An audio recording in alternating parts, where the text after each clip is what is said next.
My name is Valerie. I am 35 years old, and my family officially branded me a failure at our annual summer barbecue. Before I tell you how I became the chief executive officer they never knew about, and how my golden child sister ended up begging for a job at my company, let me know where you are watching from in the comments. I love reading about where all of you are tuning in from. The drive to my parents' house in the affluent suburbs of Boston took exactly 45 minutes, but it felt like I was driving toward a life sentence in a maximum security prison. I am sure some of you watching know exactly the kind of drive I am talking about. The sky was a bright, unforgiving blue, and the late July sun was beating down on the windshield of my car, making the leather steering wheel almost too hot to touch. My hands gripped that steering wheel so tightly that my knuckles turned completely white, and I could feel a dull ache spreading up my forearms. I had not been to a family gathering in 8 long months. I had deliberately and carefully missed Thanksgiving, I had skipped Christmas, and I had conveniently caught a terrible cold right before Easter. I always had an excuse ready to deploy. A big project at work. A sudden, mysterious illness. A flat tire. Anything to avoid them. But for the annual summer barbecue, my mother, Sylvia, had called me every single day for 2 solid weeks. She left voicemail after voicemail until the guilt finally broke me down and I said yes. I did not park in their wide, perfectly paved driveway. I parked my car 3 full blocks away from their sprawling, 2-story colonial house. I just needed that extra distance, a tiny, quiet buffer of walking time before I walked into the lion den. The neighborhood was so quiet you could hear the sprinklers ticking back and forth on the manicured lawns. Walking up the driveway, the air was already thick and heavy. It was not just the summer humidity, it was thick with the smell of sweet, smoky grilled chicken, cheap charcoal, and heavy, suffocating condescension. I could hear the loud, booming, arrogant laugh of my Uncle Richard carrying over the fence, followed by the high-pitched, gossipy chatter of my aunts. I stood at the tall wooden side gate for a full 60 seconds. I just stood there, closing my eyes, breathing in and out, feeling the sweat prickle at the back of my neck. I told myself a firm rule. I would stay for exactly 1 hour. 60 minutes on the dot. Then I would say I had a severe migraine, say my goodbyes, and leave. I pushed the heavy wooden gate open. The hinges squeaked loudly, announcing my arrival. The massive backyard was crowded with at least 40 people. Lawn chairs with floral patterns were set up in a large circle on the pristine grass. The moment I stepped onto the lawn, the loud chatter nearest to me simply died down. It was like I had sucked the air out of the space. Aunt Carol, who was wearing a bright pink blouse, paused with a red plastic cup halfway to her mouth. She looked me up and down. She looked at my plain, dark blue jeans. She looked at my simple, unbranded white cotton blouse. She looked at my flat shoes. Then, she quickly darted her eyes away and took a sip of her drink. I heard a sharp, harsh whisper behind me from one of my older cousins. I did not catch the exact words, but I knew the tone perfectly well. It was the hushed, pitiful tone reserved entirely for the family disappointment. I kept my head down and walked straight toward the massive metal drinks cooler on the patio. I was hoping to grab a bottle of sparkling water and simply blend into the background shadows near the fence. I just wanted to be completely invisible. But in my family, if you are not a shining, bragging star, you are a walking target practice dummy. I reached my hand deep into the freezing ice, feeling the sharp cold numb my fingers, when I heard the familiar, sharp, rhythmic clicking of my mother's shoes on the patio stones. Click, click, click. She was wearing a pristine, brightly colored floral sundress. There was not a single hair out of place despite the 90-degree summer heat. She maneuvered around the patio chairs and cornered me right by the long, white folding table that was holding the massive bowls of potato salad, coleslaw, and baked beans. There was no escape. Behind me was the brick wall of the house, in front of me was Sylvia. Her face immediately settled into a mask of practiced, theatrical concern that she always wore when other relatives were watching.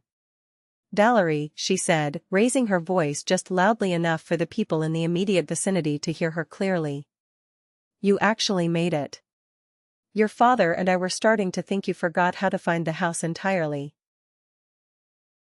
Hello, Mom, I said, keeping my voice perfectly level and devoid of any emotion. Traffic on the highway was a little heavy today. She reached out her hand and patted my upper arm. It was not a comforting, maternal touch. It felt like a physical inspection, like she was checking the quality of fabric on a clearance rack. Well, you are here now, she sighed, letting her hand drop. Look at you. You look so tired, sweetie. Are you eating enough food? Your skin looks pale. You always look so worn out and depleted every time I see you. I picked up a flimsy, white paper plate from the stack and added a small, sad scoop of yellow potato salad to it. I had absolutely no appetite whatsoever, but holding the plate gave my shaking hands something to do. I am doing fine, Mom. I am just keeping very busy with work, I replied, staring intently at the scoop of salad. Sylvia let out a sigh. It was a heavy, dramatic sigh that seemed to echo across the patio. Busy doing what, exactly, Valerie? Your cousin Jessica just got a massive promotion at her accounting firm. Her new salary is absolutely astronomical, and she is only 32. And did you hear about Mark? Even with his incredibly messy divorce and that horrible custody battle over his 3 kids, he still managed to buy a beautiful new 4-bedroom house in the good school district. Everyone in this family is moving forward, Valerie. Everyone is building a life. She leaned in closer to me. I could smell her expensive, heavy floral perfume. She dropped her voice slightly, though the intense judgment in her dark eyes only magnified.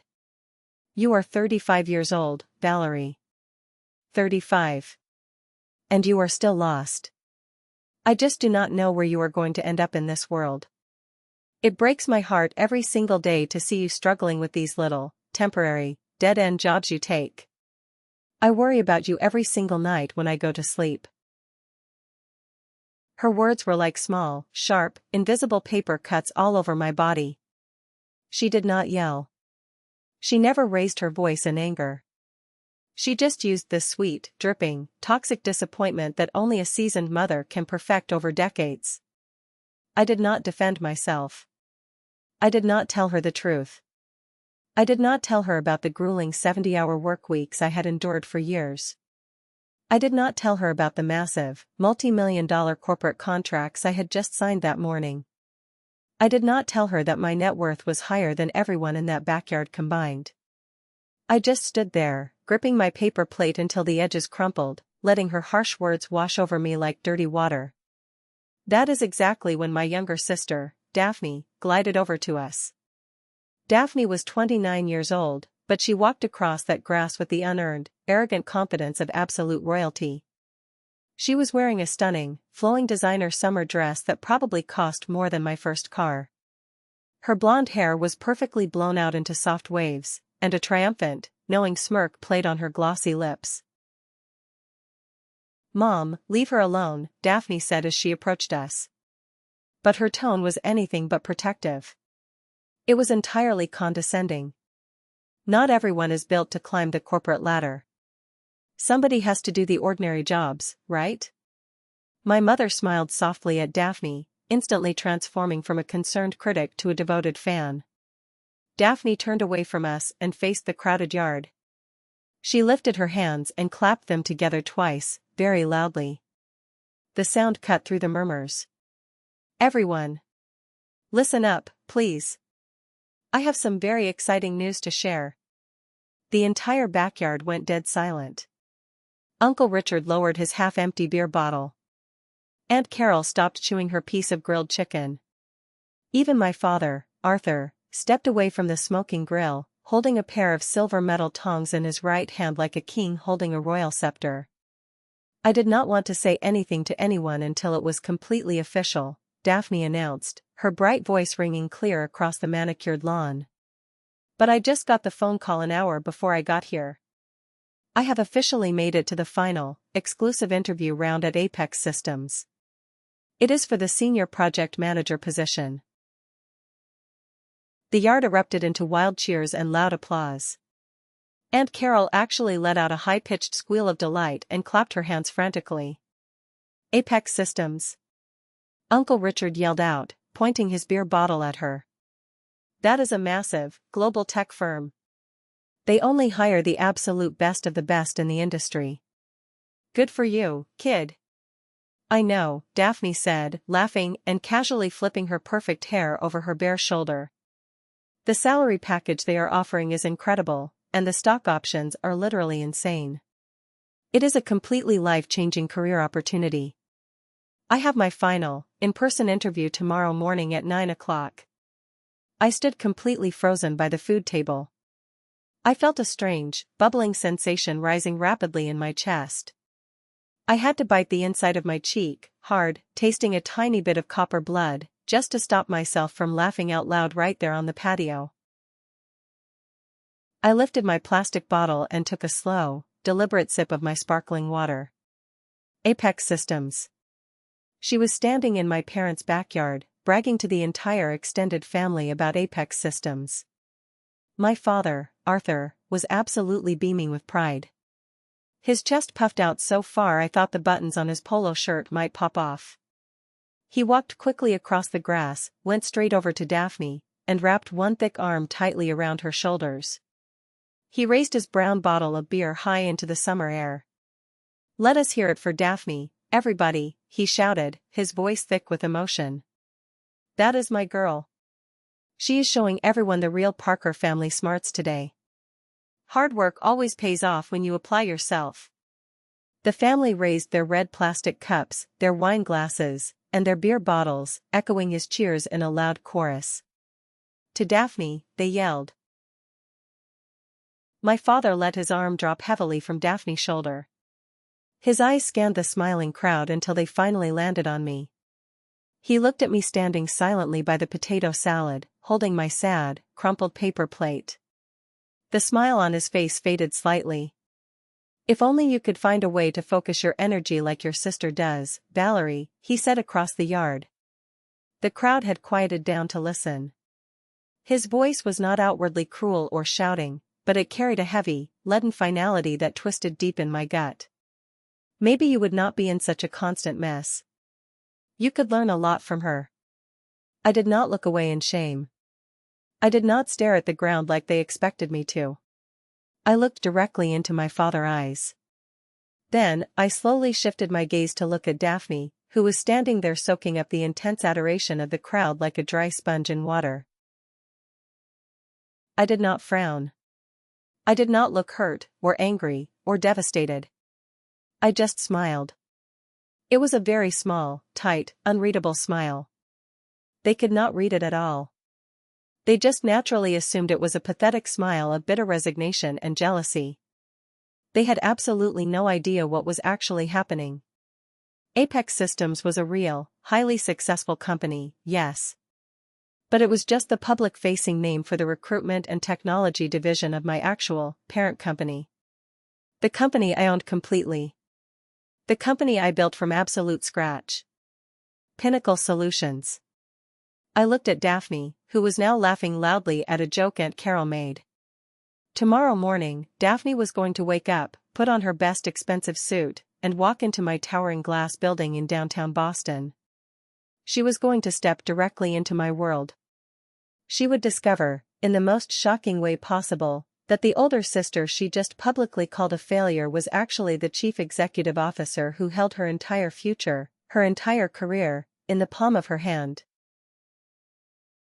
And as I stood there watching her gloat, there was one absolute, undeniable certainty forming in my mind: she was never, ever getting that job. Standing there in the sweltering summer heat, the acrid smell of the barbecue smoke suddenly made my stomach churn. The entire scene felt so painfully, agonizingly familiar. It took my mind and violently dragged it back 7 years, to a different family gathering, in a different season, when the dark foundation of this entire toxic family dynamic was permanently cemented into place. 7 years ago, I was 28 years old. I was suffering through my second grueling year of law school. I lived in a miserable, damp, tiny one-bedroom apartment miles off campus. The central heating in the building barely worked during the brutal winter months, and my tiny, scratched wooden desk was constantly buried under massive, impossibly heavy textbooks on torts, corporate contracts, and property law. I hated every single second of it. Every morning I woke up with a feeling of dread sitting on my chest like a physical weight. I had never, ever wanted to be a lawyer. But in my family, the rules were strict and unspoken. If you were not a successful doctor, an elite engineer, or a high-powered lawyer, you were absolutely nothing. You were a disappointment. My parents had made it abundantly clear since I was a teenager that the legal profession was my predetermined path. The absolute worst part of the nightmare was the crushing financial burden. My parents had originally promised to help me. But then, they selfishly used what was supposed to be my dedicated college fund to completely renovate their kitchen with imported Italian marble and to take a lavish, month-long luxury vacation to Europe. Because of their choices, I was entirely on my own. I had to take out massive, predatory student loans just to pay for my undergraduate degree, and then even more for law school. I clearly remember one freezing cold Tuesday evening in November. I sat alone on my lumpy, uncomfortable mattress, staring blankly at a piece of formal mail from my student loan servicer. I owed $185,000. The number was printed in bold, harsh black ink. 185,000. I stared at the zeros until they blurred together. I felt a freezing cold sweat break out across my forehead.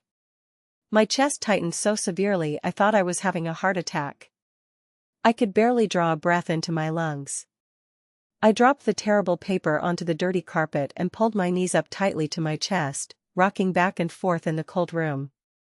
I was drowning in a suffocating ocean of debt for a career I actively, passionately despised. I felt completely trapped, like an animal in a cage with no door.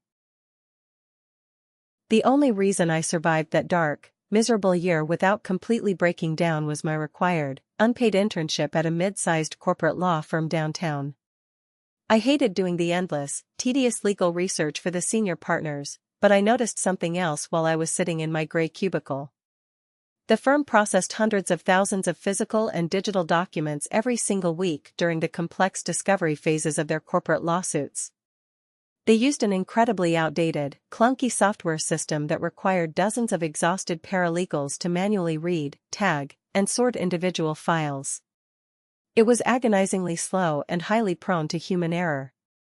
One rainy Thursday afternoon, the entire firm internal network crashed completely because the outdated software finally overloaded from the sheer volume of data.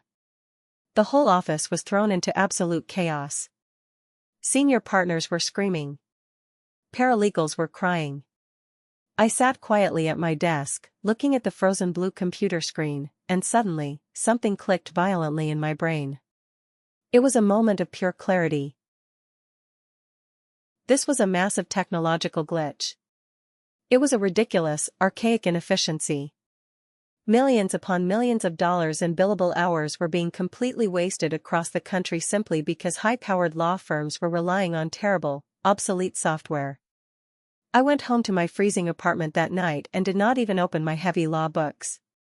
Instead, I pulled out a massive stack of blank white printer paper from my desk. I grabbed a pen and started sketching.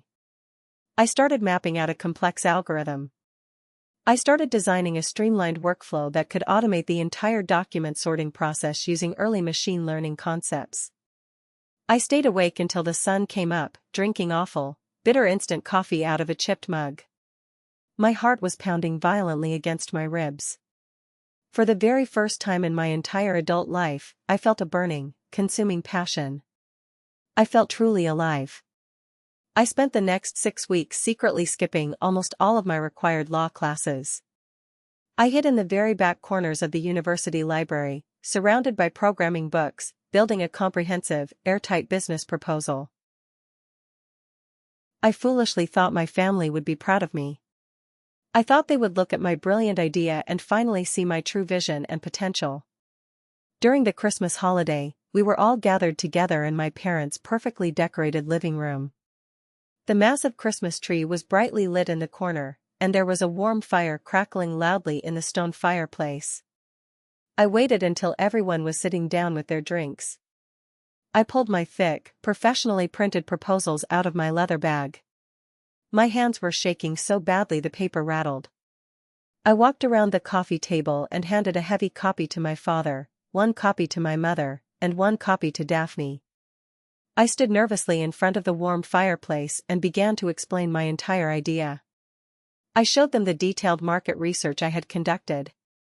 I pointed to the graphs showing the massive potential revenue.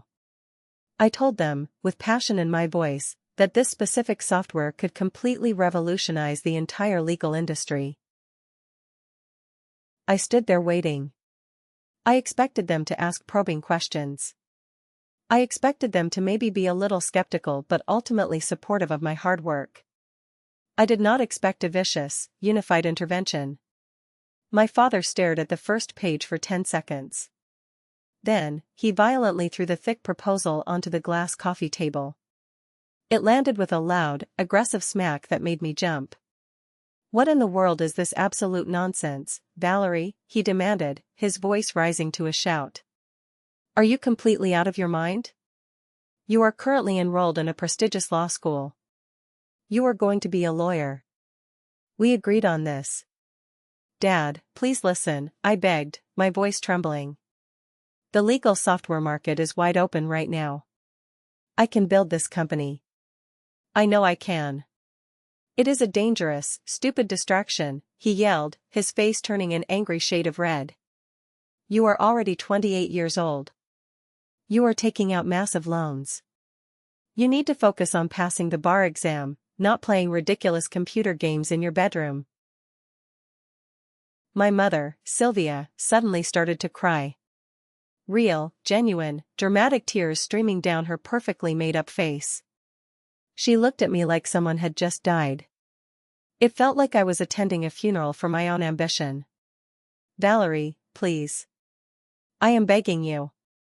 Please do not do this to us," she sobbed, clutching a tissue. "Do not throw away a perfectly good, respectable future. You are going to embarrass this entire family. How am I supposed to explain to my friends at the country club that my daughter dropped out of law school to become a failed computer programmer?" I slowly turned my head and looked at Daphne. Daphne was 22 years old at the time. She had freshly graduated from college with honors and was already working at a prestigious, high-paying consulting firm. She sat comfortably in the plush armchair, her legs elegantly crossed, holding a crystal glass of red wine. She did not say a single word to defend me. She did not even look at the proposal in her lap. She just looked at me with a sickening mixture of pity and smug, superior satisfaction. She slowly shook her head, took a delicate sip of her wine, and sighed loudly. The message echoing in that warm living room was crystal clear. My dream was an embarrassment. My ambition was a joke.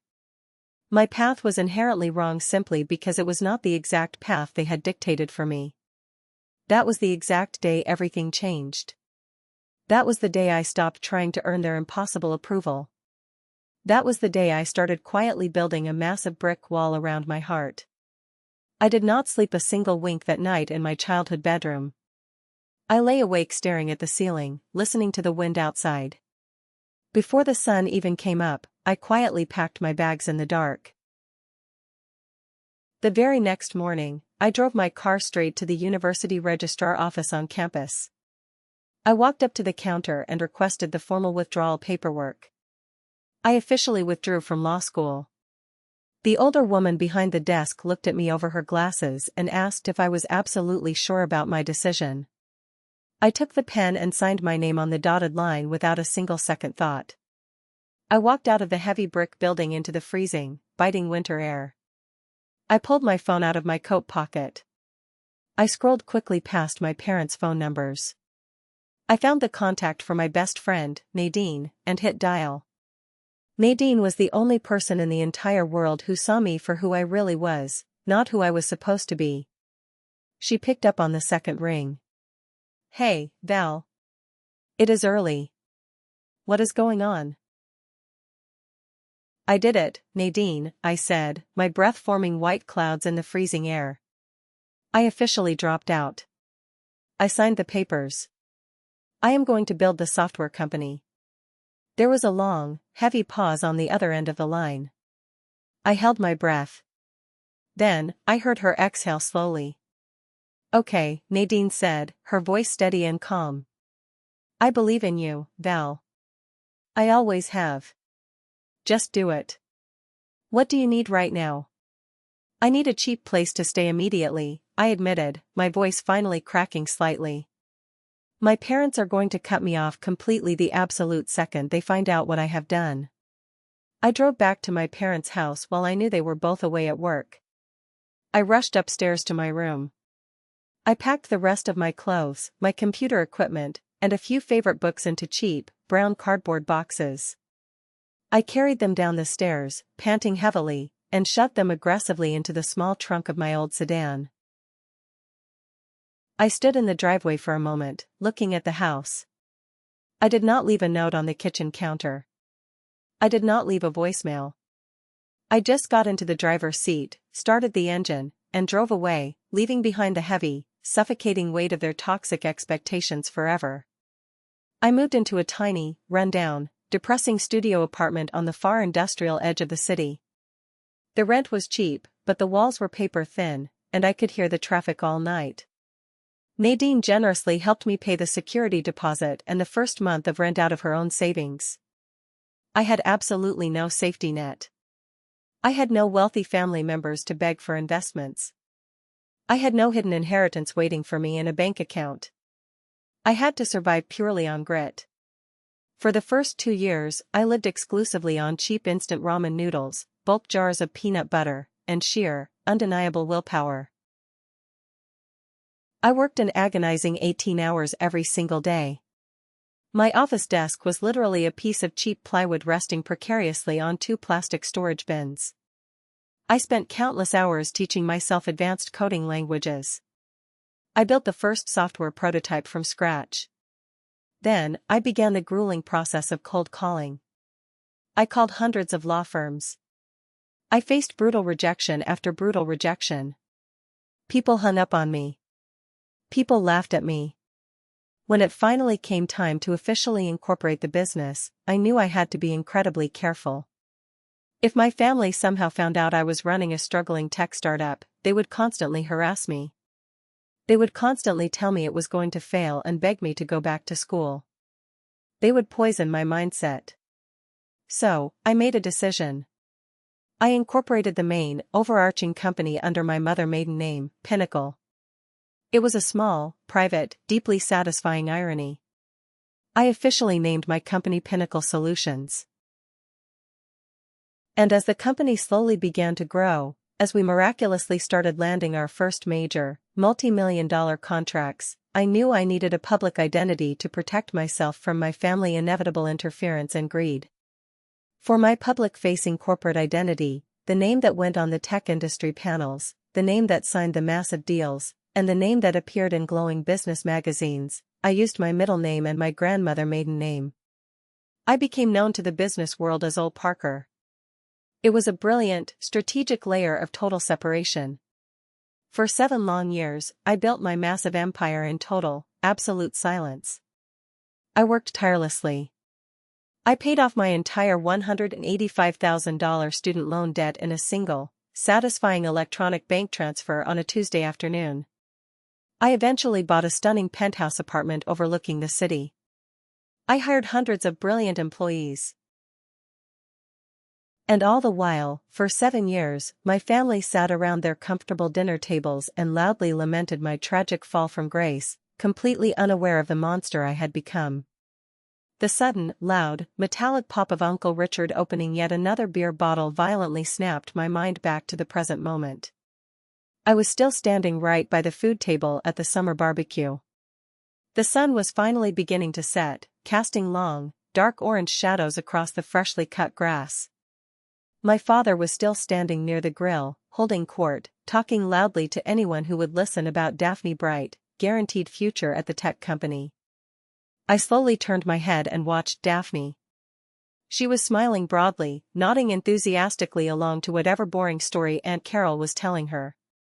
She looked perfect. She looked victorious. But then, I saw something. It only lasted for a tiny fraction of a second. Aunt Carol turned her head away to look at someone else walking by. Daphne thought, just for a moment, that no one was watching her. Her bright, shining smile completely vanished. It fell off her face like a heavy mask dropping to the floor. A flash of utter, bone-deep, agonizing exhaustion crossed her features. Her shoulders suddenly slumped forward. I looked down at her hands. Her right hand, holding a plastic cup of white wine, was clenched so tightly that her knuckles were completely white and her fingers were trembling slightly. She looked absolutely miserable. She looked like she was carrying a massive, crushing boulder on her back. It was a tiny, microscopic crack in her perfect porcelain facade. In that single, quiet moment, standing by the potato salad, my entire perspective shifted drastically. I realized something profound. Tomorrow was not just about me getting petty revenge. Tomorrow was not about a childish prank to make my younger sister look foolish in a boardroom. Tomorrow was about completely tearing down the whole toxic charade our family had built. It was about an objective, corporate audit of a life built entirely on parental approval, fake success, and empty buzzwords. I gently put my crumpled paper plate down on the table. The potato salad remained completely untouched. I did not walk over to say goodbye to my mother or my father. I did not say goodbye to Daphne. I simply turned around, walked quietly out the squeaky wooden side gate, and walked the 3 blocks back to my hot car. I started the engine and drove back to the city in complete, heavy silence. My mind was razor sharp. The chessboard was set. Tomorrow morning, Daphne was going to confidently walk into Apex Systems, and I was going to be waiting. I woke up at 5 in the morning on Monday. My alarm clock did not even have the chance to ring. My eyes just snapped open in the darkness of my bedroom. I lay there on my expensive mattress for a long time, just watching the early morning shadows play across the high ceiling of my penthouse apartment. I did not feel any of the usual Monday morning exhaustion. I felt a sharp, electric current running through my entire body. Today was the day. I walked into my massive, stainless steel kitchen. The heated marble floors were warm against my bare feet. I turned on the espresso machine, listening to the soft, familiar humming sound it made as it warmed up. I selected a dark roast bean, something incredibly bitter and strong, exactly what I needed to ground myself for the long day ahead. While the coffee brewed, I walked over to the floor-to-ceiling windows and looked out over the city of Boston. The city was just beginning to wake up. The streetlights were still glowing a dull, hazy orange in the early morning fog. Cars were starting to crawl along the highways like tiny, slow-moving ants. I looked at all those buildings, all those people rushing to jobs they probably hated, all to pay for things they did not really need. I used to be exactly like them. I used to be terrified of the future. I used to cry myself to sleep worrying about my stolen college fund and the mountain of debt I carried. But not anymore. I had built my entire empire with my own 2 hands, without a single penny of family inheritance to fall back on. I took a hot shower, letting the steam clear out the last bit of the barbecue smoke smell that I felt was still lingering in my hair. Then, I walked into my walk-in closet to choose my armor. I did not pick anything overly flashy. I chose a perfectly tailored, dark charcoal gray suit. The fabric was heavy and unforgiving. I paired it with a crisp, stark white silk blouse. I put on a pair of simple black heels. I looked at myself in the full-length mirror. I did not look like the exhausted, disappointing daughter who stood by the potato salad yesterday. I looked exactly like the chief executive officer of Pinnacle Solutions. The drive to my office building took 20 minutes. I listened to a classical music station, letting the violins calm my racing heart. I pulled into the underground parking garage and parked in my reserved spot right next to the private elevator. When the elevator doors opened on the top floor, the smell of fresh coffee and expensive leather hit me. The reception area was completely silent, except for the soft typing of my early morning staff. I walked straight down the long, carpeted hallway toward my corner office. My office was a massive room with glass walls overlooking the harbor. I sat down in my large, leather chair behind my mahogany desk. The desk was completely clear, perfectly organized. I took a deep breath. I was not pacing the floor. I was not stewing in some petty, childish anger. I felt incredibly calm. I felt like a general sitting on a hill, watching the battlefield below, waiting for the enemy to make their first move. At exactly 8:15 in the morning, I pressed the button on my desk phone to initiate a secure video conference call. I had 2 people I needed to speak with before the day truly began. The large secondary monitor on my desk flickered to life. The screen split into 2 squares. On the left was Nadine, my head of human resources. Nadine was wearing a bright blue blouse, her dark hair pulled back into a neat, professional bun.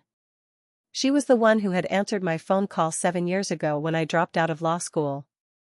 She was my rock. On the right side of the screen was Bernard, my chief operating officer. Bernard was a brilliant, no-nonsense man in his late 50s with silver hair and sharp, intelligent eyes. He was wearing a signature dark navy suit. "Good morning, Valerie," Bernard said, his voice deep and raspy. "I reviewed the schedule for today.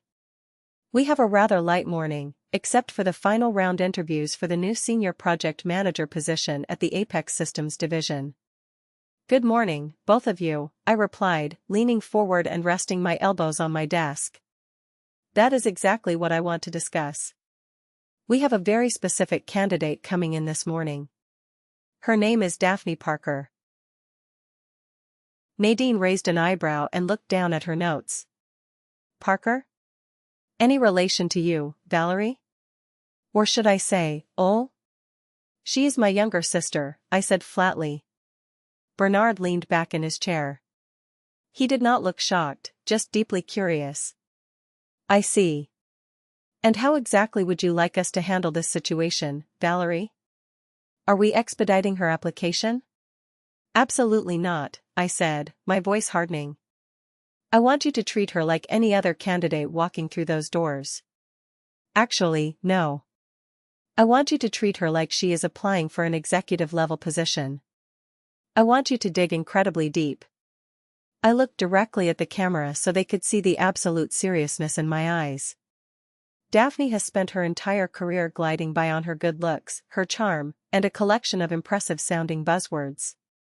She expects a massive promotion and a high salary without ever doing the actual, grueling work. I do not want you to ask her any simple, open-ended questions about her strengths and weaknesses. Do not ask her where she sees herself in 5 years. Nadine nodded slowly, her pen tapping against her notebook. "You want us to push her on the technical details." "Exactly," I said. "I want you to ask for hard metrics. I want you to ask for specific, undeniable results. I want you to demand proof of her personal contributions to her previous projects. If she uses a corporate buzzword, stop her immediately and ask her to define exactly how she implemented it. No softball questions. Do not let her charm her way out of a corner." Bernard smiled a very thin, professional smile. "Consider it done, Valerie. We will conduct a thorough, objective audit of her professional capabilities. Will you be joining us in the glass-walled conference room?" "No," I replied, gesturing to the monitor. "I will be watching the entire interview right here from my office. The security cameras in the conference room provide a perfect view. Let us see what my sister is truly made of when she is stripped of our parents' constant praise." At exactly 8:45, I opened the security camera application on my computer. I clicked on the feed for the main lobby on the ground floor. The video quality was crystal clear.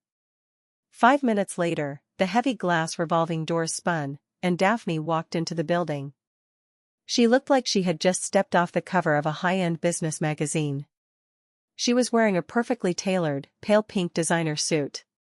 Her blonde hair was styled flawlessly, bouncing slightly with every confident step she took. She carried a structured, expensive leather briefcase.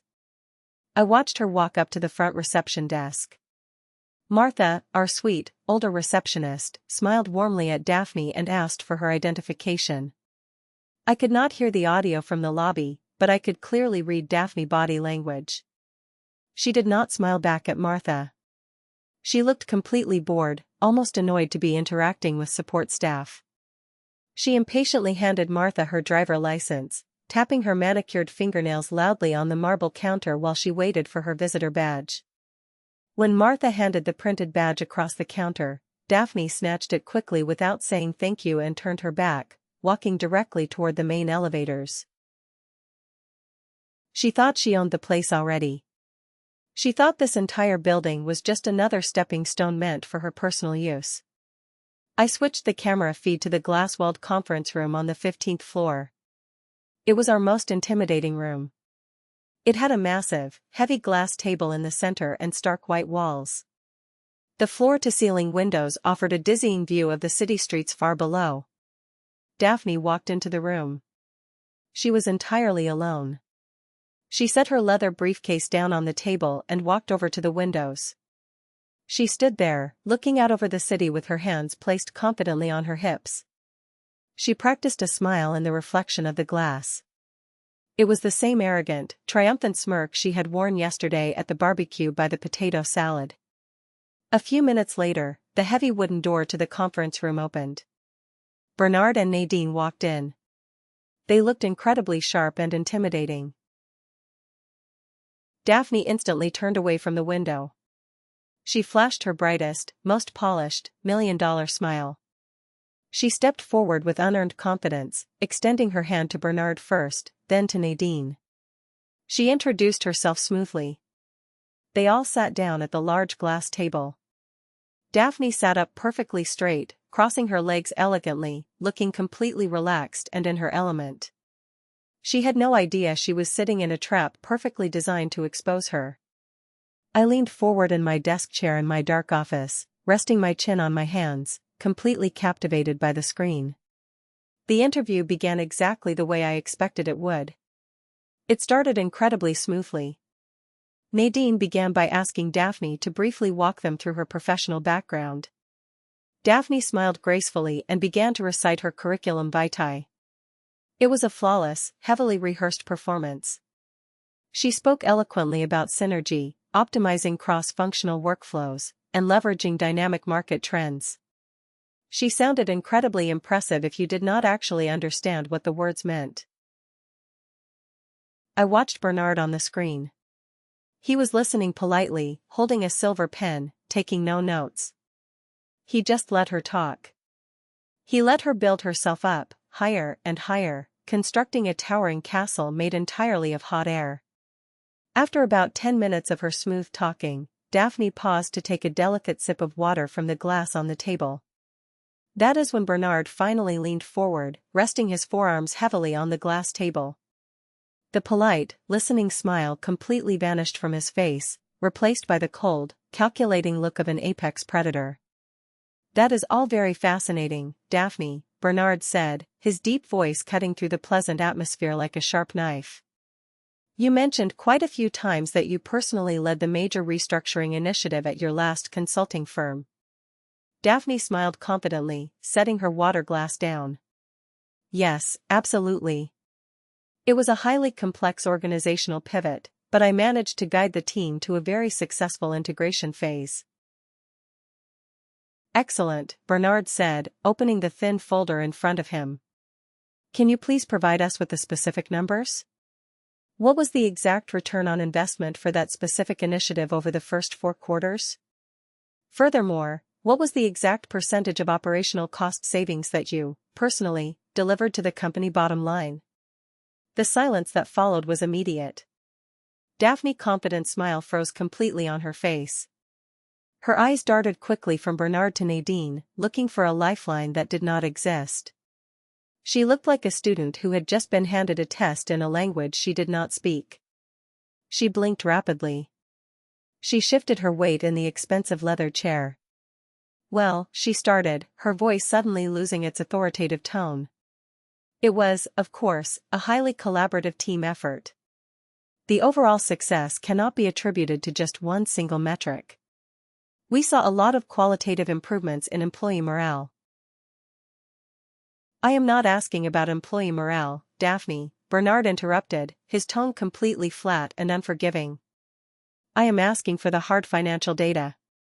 You claimed leadership of the project on your resume. A project leader tracks the financial impact. What was the exact percentage of cost savings? Daphne swallowed hard. I could see the muscles in her throat working. She sounded like a sleazy lawyer desperately trying to find a loophole in a watertight contract. I do not have the specific percentage in front of me at this exact moment, she stammered, picking at her fingernail.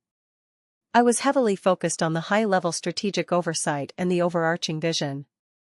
Bernard stared at her in total silence for 3 agonizingly long seconds. Then, he simply wrote a single word down on his notepad. He did not say anything else.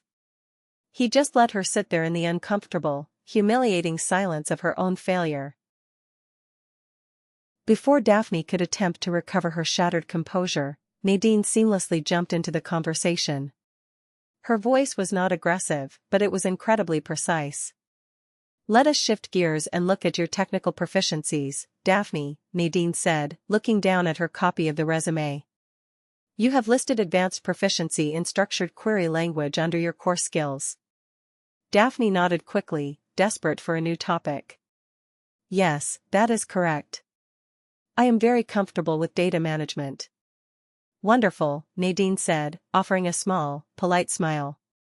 Our senior project managers here at Apex Systems are required to pull their own analytics directly from the back-end servers. Could you please walk us through the logic of a complex query you have written recently? Specifically, how would you write a query to extract user retention data across 3 different relational databases while filtering out duplicate, inactive accounts from the previous fiscal year? Total, absolute silence descended upon the glass-walled conference room. It was the kind of heavy, suffocating silence that felt like standing in a graveyard during a quiet funeral. I stared intently at the monitor on my desk. I watched Daphne's physical reaction. It was fascinating and pathetic all at once. Her mouth opened slightly, but no words came out. Her eyes widened in genuine panic. She stared blankly at Nadine. The confident, polished professional woman who had strutted into the lobby 30 minutes ago was completely gone. In her place was a terrified 29-year-old woman who realized she had been caught in a massive lie. She did not know the answer. She did not even know the basic terminology required to fake an answer. Her entire career up to this point had been a carefully curated collection of impressive-sounding job titles with absolutely zero substance underneath. She was a product of nepotism and smooth talking, not a producer of actual value. I watched the screen closely. A single, distinct bead of nervous sweat formed at her hairline and slowly trickled down her right temple. Her breathing became shallow and rapid. Daphne stuttered, her voice barely above a whisper. The database architecture at my last firm was heavily managed by the dedicated information technology department. I usually just requested the reports from them. I see, Nadine said, her voice dripping with professional disappointment. So you cannot write the query yourself, despite listing advanced proficiency on your application?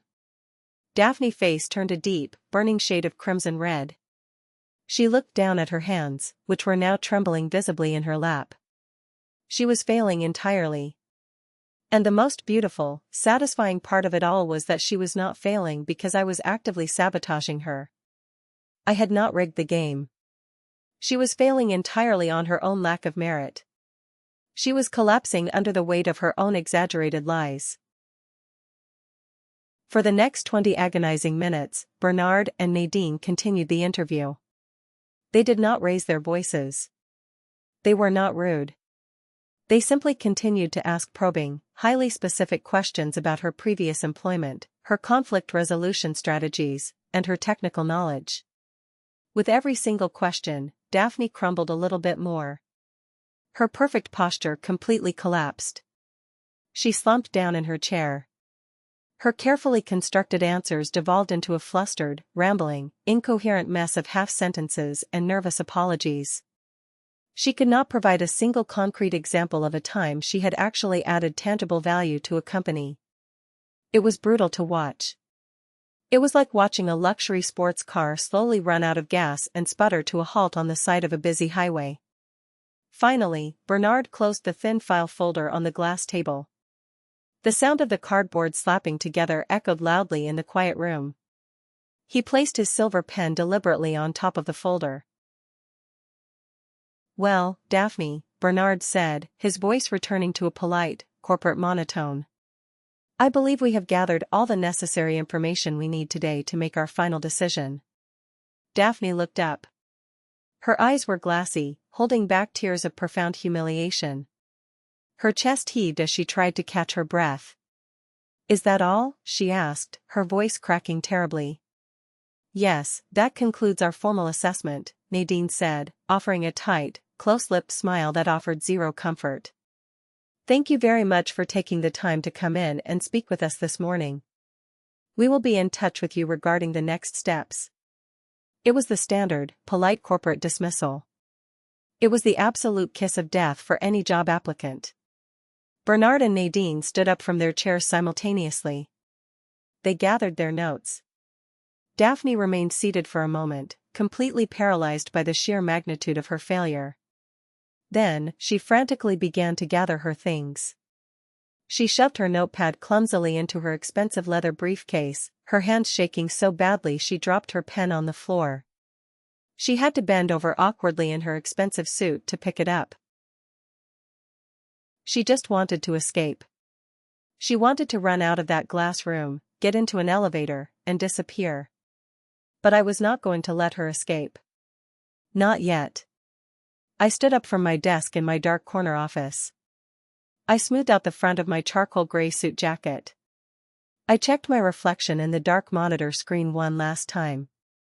I took a slow, deep breath, letting the cool, conditioned air fill my lungs. I opened my heavy office door and stepped out into the bright, busy hallway. I walked purposefully down the long corridor toward the glass-walled conference room. My black heels clicked rhythmically against the hardwood floor. It sounded like the ticking of a very large, inevitable clock. Employees stepped out of my way as I walked past. I did not stop to speak to anyone. I kept my eyes focused entirely on the heavy wooden door at the end of the hall.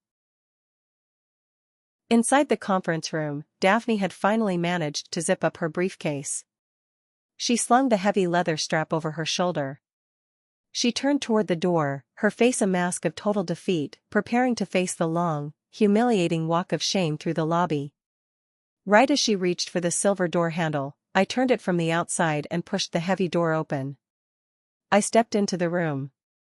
I did not smile at her. I did not look angry, or vindictive, or hateful.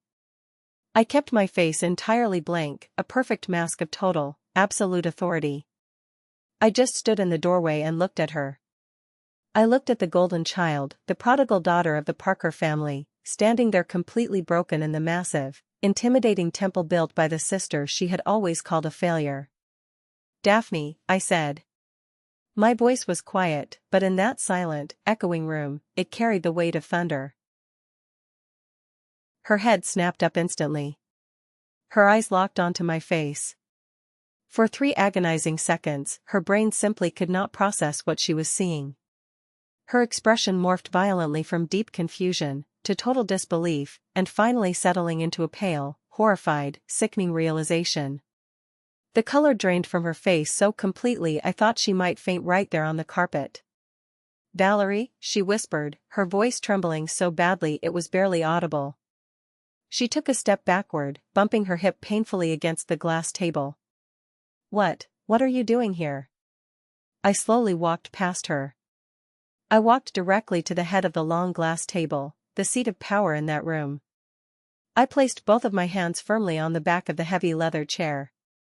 I looked directly into her terrified eyes. "Welcome to Pinnacle Solutions, Daphne," I said, my voice steady and cold as ice. "I am the Chief Executive Officer." Bernard and Nadine, demonstrating the incredible professionalism that made them so valuable to me, did not say a single word. They silently picked up their folders, nodded respectfully to me, and slipped out of the conference room, pulling the heavy wooden door shut behind them. The click of the door latch sounded like a prison cell locking. A heavy, suffocating silence violently crashed down over the room. The air between us crackled and hummed with the electric tension of 7 years of unspoken anger, deep resentment, and buried trauma. Daphne just stood there near the door, completely frozen in place like a beautiful statue. The expensive leather strap of her designer handbag slipped off her shoulder and dangled loosely from her limp, trembling hand. The arrogant fight, the supreme superiority she had worn her entire life, had completely drained out of her body, leaving an empty shell behind. She stared at the floor. Then, her narrow shoulders started to shake. A quiet, painful, racking sob violently escaped her glossy lips. It echoed loudly in the glass room. She dropped her briefcase onto the floor. She slowly walked over to the nearest chair and sank into it, covering her face with both of her hands. She began to cry uncontrollably. It was not a shallow, frustrating cry over losing a lucrative job opportunity. I had heard people cry over jobs before. This was entirely different. It was much deeper, darker, and more profound. It was the agonizing sound of a lifetime of unbearable pressure finally cracking the foundation of her soul. "I hate it," she whispered through her heavy tears, her voice muffled by her hands. "You hate what, Daphne?" I asked quietly, remaining standing at the head of the table. She dropped her hands. Her perfect makeup was completely ruined, dark streaks of mascara running down her pale cheeks. "I hate all of it, Valerie. I have hated every single minute of it. Every terrible job they pushed me into. Every fake, exhausting smile I had to paste on my face for the partners. Every single impossible expectation they placed on me. I have spent my entire life trying to be exactly the perfect, flawless daughter they demanded." She looked up at me, her red, puffy eyes searching my face for any sign of mercy. "You think they love me more?" she asked, her voice cracking with raw emotion. "They do not love me, Valerie. They love the idea of me. They love having a trophy to show off to Aunt Carol and Uncle Richard at the barbecues. They stole your college fund to pay for a vacation, and they still made you out to be the ungrateful villain of the family. I watched them do it, and I was too much of a coward to say a single word because I was terrified they would turn that same vicious disappointment onto me." She wiped her nose with the back of her hand, completely abandoning her polished etiquette. "You were the brave one, Valerie," she sobbed, looking at me with genuine, undeniable awe. "You actually got out. You walked away from the cage. I was just so incredibly jealous of your freedom that day in the living room. I mocked your software idea because I knew I would never have the courage to build something of my own." I stood there listening to her, and a strange, powerful feeling washed over me. The massive, burning ball of anger and resentment I had been nursing deep inside my chest for 7 long years just instantly evaporated into thin air. I looked at her, crying in her expensive pink suit. I did not see an arrogant, cruel sister anymore. All I saw was a deeply traumatized, exhausted young woman trapped tightly in a gilded, golden cage that she had helped our parents build around her. The glorious, vindictive victory I thought I desperately wanted felt incredibly hollow and meaningless. I did not want to crush her. What I truly wanted, deep down in my soul, was for both of us to finally be free from them. I walked around the large glass table. I stopped next to her chair and slowly placed my hand on her shaking shoulder. She leaned into my touch, crying harder. "It is over, Daphne," I said softly. "You do not have to pretend anymore." Exactly 1 month after that fateful morning in the conference room, our family found ourselves gathered at another dinner. It was a Sunday evening roast at my parents' house. The atmosphere in the dining room was completely different. It was incredibly, painfully awkward, but in a very strange, almost refreshing way. Word had spread quickly through the family grapevine. My parents now knew exactly who I was and exactly what I had built. They knew I was the chief executive officer of Pinnacle Solutions. They knew about the penthouse, the employees, the massive contracts. My father, Arthur, sat at the head of the table carving the roast beef. He kept nervously clearing his throat. My mother, Sylvia, kept offering me more vegetables with a terrified, overly accommodating smile. They desperately tried to talk to me about my software company. It was glaringly obvious that they had spent the last 30 minutes frantically searching Google for advanced business terminology. So, Valerie, my father said, putting the carving knife down. Are you planning on heavily leveraging your current market synergy to maximize your quarterly deliverables moving forward? It was complete, nonsensical word salad. I had to bite the inside of my cheek to keep from laughing. We are focusing on sustainable growth, Dad, I replied politely, taking a sip of my water. Further down the table, Aunt Carol was loudly whispering to Uncle Richard about Cousin Mark. His divorce is getting so ugly, she gossiped, her eyes wide. The lawyers are fighting over every penny, and the custody arrangement is a total nightmare.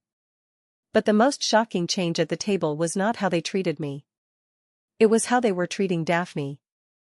Daphne had officially resigned from her stressful consulting job 2 weeks ago.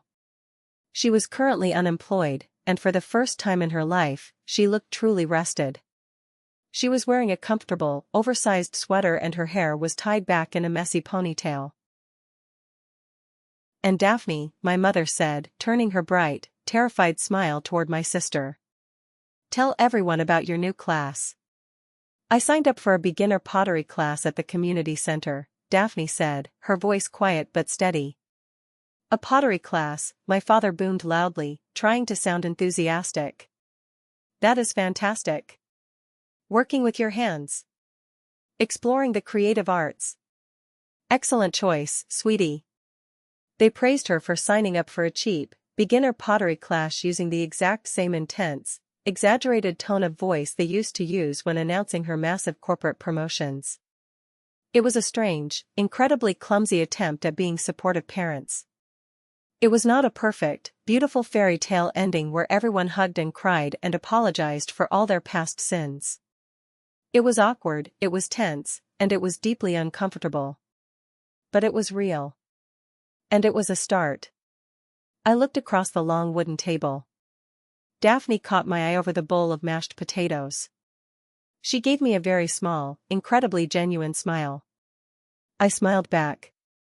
We were finally navigating this bizarre, entirely new world together, as actual sisters, not as competitors in our parents' twisted game. A few months after that awkward Sunday dinner, I was sitting alone in my dark corner office late on a Friday night. The rest of the building was completely empty and silent. The city lights of Boston twinkled beautifully outside my massive windows. I was sitting at my mahogany desk, carefully reviewing a dense, 50-page grant proposal for a brand new philanthropic fund my company had just officially launched. It was a dedicated fund designed specifically to provide substantial financial backing for unconventional entrepreneurs, people who had brilliant ideas but lacked traditional education or family support. People exactly like I used to be. Suddenly, my cell phone buzzed loudly on the wooden desk, breaking the absolute silence of the room. I picked it up and looked at the bright screen.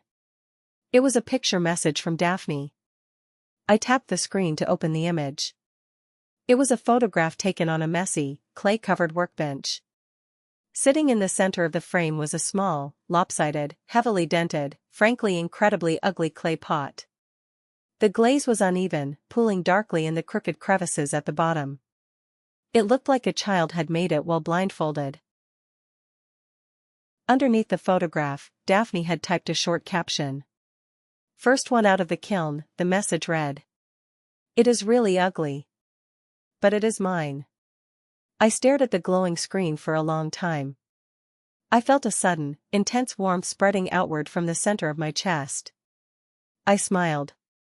It was not the tight, bitter, secretive smile I had worn at the family barbecue months ago. It was a real, wide, incredibly warm smile that reached all the way up to my eyes and crinkled the corners. Sitting there in my multi-million-dollar office, I finally, truly understood. Real success in life was never about building a massive, untouchable corporate empire simply to prove your toxic family wrong. It was never about accumulating more wealth than your parents to force them to respect you. That kind of vengeance is exhausting and hollow. True success was about taking the power to create a safe, stable world where you, and the people you eventually choose to love and protect, have the absolute freedom to make your own weird, ugly, beautiful, entirely imperfect things. It was about having the courage to break out of the cage, ignore the judgment of the crowd, and become the sole architect of your own messy, wonderful life. Thank you so much for taking the time out of your day to listen to my story. It has been an incredibly crazy, emotional, and difficult journey to get here, and to be completely honest with all of you, I am still figuring it all out one day at a time. I am still learning how to forgive, and I am still learning how to move forward. I would absolutely love to know your thoughts. Have you ever felt that crushing, suffocating pressure from your own family to follow a certain predetermined path? Have you ever had to walk away from the people you love in order to save yourself? Please, let me know your story in the comments down below. I read every single one of them, and your courage inspires me. And if this story resonated with you today, if it made you feel seen or understood, please give this video a like and hit that subscribe button for more real, honest stories. It really helps the channel grow, and it means the absolute world to me.